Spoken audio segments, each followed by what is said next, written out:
Ah, mas você ficar preso lá em Kardec e você desconsiderar os romances espíritas atuais é você ficar preso no passado, porque o espiritismo se desenvolve, o espiritismo não existe somente em Kardec.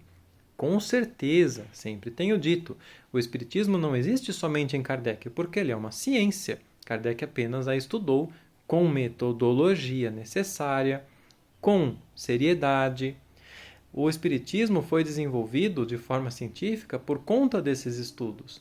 Agora, hoje em dia, a gente simplesmente tem visto as pessoas acreditando em coisas que espíritos, e às vezes nem espíritos desencarnados são, às vezes são os próprios daqui, né?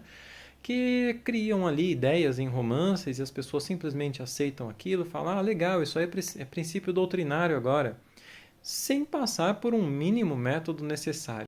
É claro que nós deveremos ser críticos, é claro que nós não devemos nos prender a ninguém, nem muito menos virarmos fãs, glorificarmos uma pessoa, idolatrarmos uma pessoa. Né? Só que vejam só, muitas dessas pessoas, talvez a maioria, que dizem que a gente não pode ficar idolatrando Kardec, o que é correto, por outro lado, idolatram médiums, idolatram certos espíritos, como se eles pudessem, por suas próprias ideias isoladas, substituir ou transformar em princípios da doutrina espírita aquilo que eles dizem.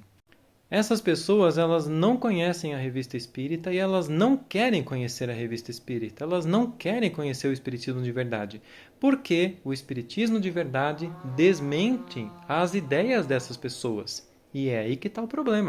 Porque as ideias que elas transmitem são cheias de falsas ideias ligadas ao misticismo, às opiniões pessoais, à necessidade de controle, de criação de uma legião de fãs, de seguidores, não são ligadas à ciência. E isso é um grande problema. Conhecer o Espiritismo de verdade, conhecer a revista espírita, muito longe de aprisionar qualquer um, liberta. E eu falo isso por mim mesmo. Eu sempre, minha vida inteira, eu fiquei aprisionado por falsas ideias. Eu nem rezava direito. Nos momentos difíceis, eu nem pensava muito nos espíritos dos meus parentes queridos, das pessoas que já se foram, porque eu acreditava que fazer isso eu estava atrapalhando eles, que eles tinham mais o que fazer, que eles não estavam aqui com a gente, né?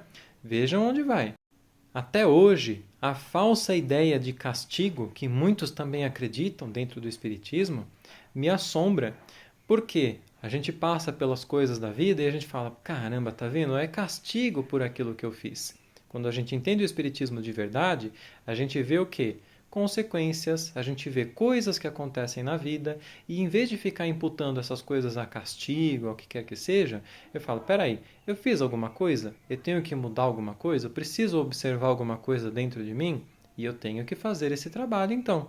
Essas pessoas, invariavelmente, quase, né, donas dos maiores canais aí ditos espíritas, dos maiores grupos no Facebook, das maiores contas, cheios de seguidores, eles infelizmente não querem, como eu disse, conhecer o espiritismo, não querem conhecer a revista espírita, e por isso eles se assemelham. Sabe aquelas pessoas que no passado queriam tentar voar, né, como Santos Dumont fez? E colocavam uma asinha qualquer ali, né? Prendiam nas costas, chegavam na beira de um precipício, de alguma coisa assim, pulava e se arrebentava no chão. No máximo dava uma planadinha e caía, às vezes até morria nesse processo. Por quê? Porque elas não sabiam o que elas estavam fazendo.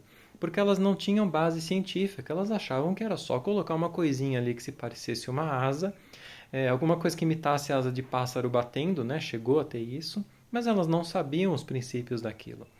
Conhecer o espiritismo de verdade, estudar a revista espírita, é como voar de aviação comercial hoje em dia. Existe ciência, existe muito conhecimento, existe anos de pesquisa. A gente sabe que a gente vai decolar, a gente sabe o nosso destino e a gente sabe que qualquer perturbação no meio do caminho, qualquer turbulência, não vai derrubar o avião e a gente sabe que a gente vai chegar lá. Isso é conhecer o Espiritismo. E as pessoas que se negam a isso, elas só têm, infelizmente, um propósito: aprisionar consciências, dominar os outros e se colocar em posição de evidência, que eu já falei 1 milhão de vezes para vocês aqui. Eu não quero evidência.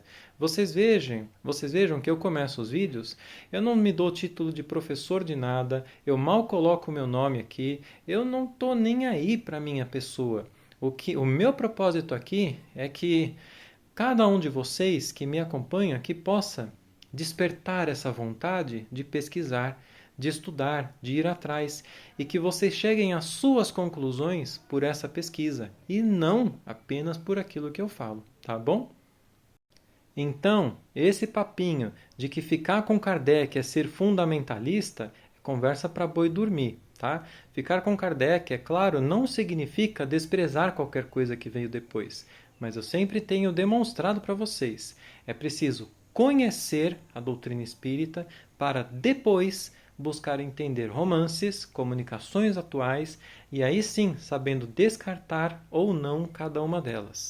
O princípio de Erasto é o melhor que a gente pode ter para hoje, que é o seguinte: é melhor descartar 10 verdades se no meio delas tiver uma qualquer ideia que possa ser uma mentira, que possa ser um engano, para que justamente com essa única possível mentira, possível engano, não abram portas para que outras venham. E é justamente o que aconteceu com o Espiritismo. Dica final: não tomem sol de óculos escuros sem passar protetor na cara, tá bom? Tô parecendo um guaxinim.